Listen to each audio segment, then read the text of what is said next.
Welcome back. Trade tensions between the U.S. and China are spiking once again after China imposed even tighter export controls on rare earth minerals.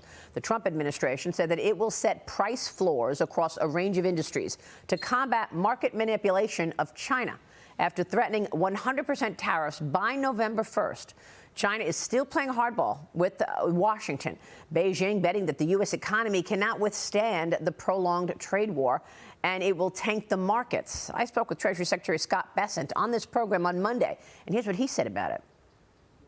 This is China versus the rest of the world. They announced these export controls that are going to go into effect next month, and we have aggressively pushed back against them. President Trump said that the tariffs would not go into effect until November 1st.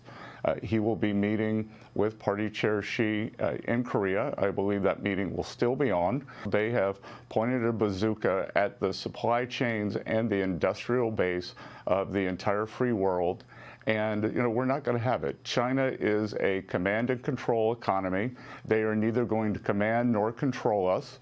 We are going to assert our sovereignty in various ways. Everything's on the table. I am optimistic that this can be de-escalated, but we're willing to do whatever it takes and to adopt whatever posture it takes. Joining me now is the Gatestone Institute Senior Fellow, Gordon Chang. Gordon, great to see you. As you can see, President Trump giving Xi Jinping one more chance to actually come to the table and negotiate with that meeting scheduled for October 31st in Seoul. If it doesn't go well, obviously the president is completely willing to put these 100% tariffs in place beginning November 1st. How do you see all of this playing out?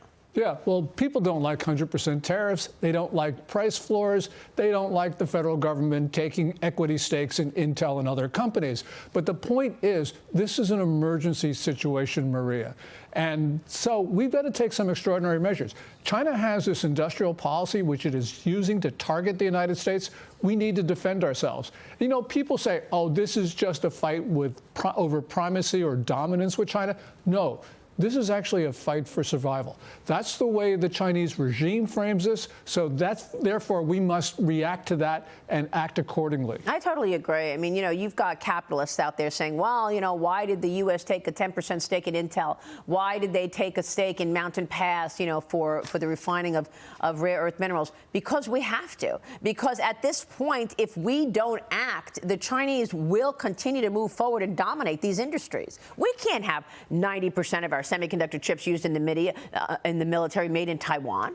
Yeah, I know. This is crazy. And we have sort of, after the Cold War, said, well, look, political barriers to trade should come down because geopolitics no longer matters. Well, geopolitics now matters. We see the Cold world dividing. And so at this point, we need to get our allies with us, our friends and partners, and we need industrial policy to get through a very, very difficult period. Yeah, and I know that that's been President Trump's priority, ensuring the safety of America. The national security issues are paramount. There's an important meeting coming up in China that you just mentioned to me during the commercial break. Walk us through what's about to happen in China, because this is really key. Yeah, the Central Committee of the Communist Party is going to hold what it calls its fourth plenum, and on the agenda is the next 5-year plan, measures to stimulate the economy. But people who think Xi Jinping is in trouble, including me, believe that this is the time where we're going to get some clarity on all of these rumors. Either Xi Jinping is going to come out of this as strong as ever, or he's going to be deposed. Now, the U.S. intelligence community obviously think he's okay because, you heard Treasury Secretary Bessent talk about, oh, well, we're going to meet with Xi Jinping at the end of the month. So they obviously think that he's going to stay around. But the point is, China's regime can't deal with us constructively until it gets its own internal house in order, and that means deciding the fate of Xi Jinping. Well, we don't know. I mean, we don't know what the intelligence community really believes. They're not going to tell us because this is important information that they likely have to keep under wraps. But as you know, so long ago, I reported that Xi Jinping has lost power in China, that after he had the mini stroke a couple of years ago, they took away oversight of the military. We don't know what happens now in terms of, is he losing his power? That's what the Chinese people, I understand, are believing, that he's losing some power. So tell me when this plenum is happening. It starts on the 20th, and it's scheduled to end on the 23rd. 10 days before President Trump meets with Xi Jinping. Right. So going into the meeting that President Trump has with Xi Jinping, President Trump will know how strong or weak Xi Jinping is. Yeah, and we saw President Trump's Truth Social posting talking about Xi Jinping's bad moment.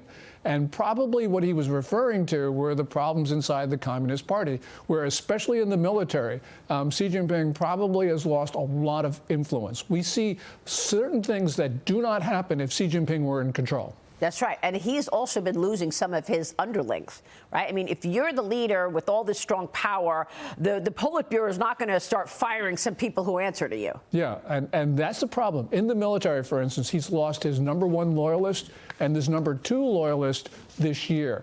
So right now, all things are up in the air because the Communist Party's military is the most important faction in the government. Yeah, so why do we have all these Chinese companies trading on U.S. exchanges that are tied to the Chinese military is the question that I keep asking.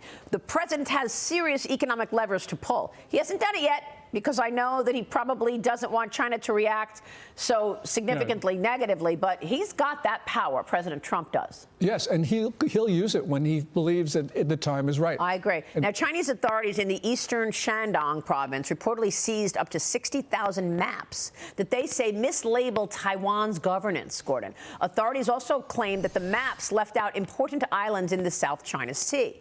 Beijing maintains that Taiwan is part of Chinese territory, despite Taiwan having its own Democrat-elected government. So I'm wondering, and this is what I've been working on recently, Gordon. I want you to tell me if you think I'm on to something here. Admiral Davidson. Okay, Admiral Davidson has come out with the Davidson window. And the Davidson window is, the thinking is that China goes into Taiwan by 2027 or up to 2029. Right. Your thoughts on, is it 2027? I mean, what are we thinking in terms of when China goes in there? That's Admiral Davidson, and it's the Davidson window that the military knows all about. Yeah, and there was General Mike Minahan, who is commander of U.S. Transportation Command, who a couple years ago said 2025 was the year. I mean, we don't know the timing, but we know the Chinese are getting ready to invade Taiwan. And also, we see some very belligerent activity in the South China Sea against the Philippines. Just 3 days ago, they rammed another Philippine boat. This is a series of incidents, and that's the flashpoint in the world right now. I think it's the South China Sea against the Philippines at places like Scarborough Shoal, Second Thomas Shoal, Sandy Cay. Don't forget about Japan, a new prime minister coming in, a woman being called Margaret Thatcher #2. She will likely partner with President Trump against the aggressiveness of communist China, yes? Yes, and by the way, those maps you just talked about, the Chinese complained about what they saw in the East China Sea as Japanese-controlled islands actually under Japan's administration. They believe that they're Chinese. These are called the Senkakus in Japan, the Diaoyus in Chinese. So, you know, all these Chinese maps just show a world very different than reality. Yeah, exactly. Wow, this is just a fascinating chess game, which President Trump, I think, knows all about and is watching Beijing's next move. Gordon, always great to talk with you. A wealth of knowledge on China. Thank you, sir. Gordon Chang. Stay with us. We'll be right back.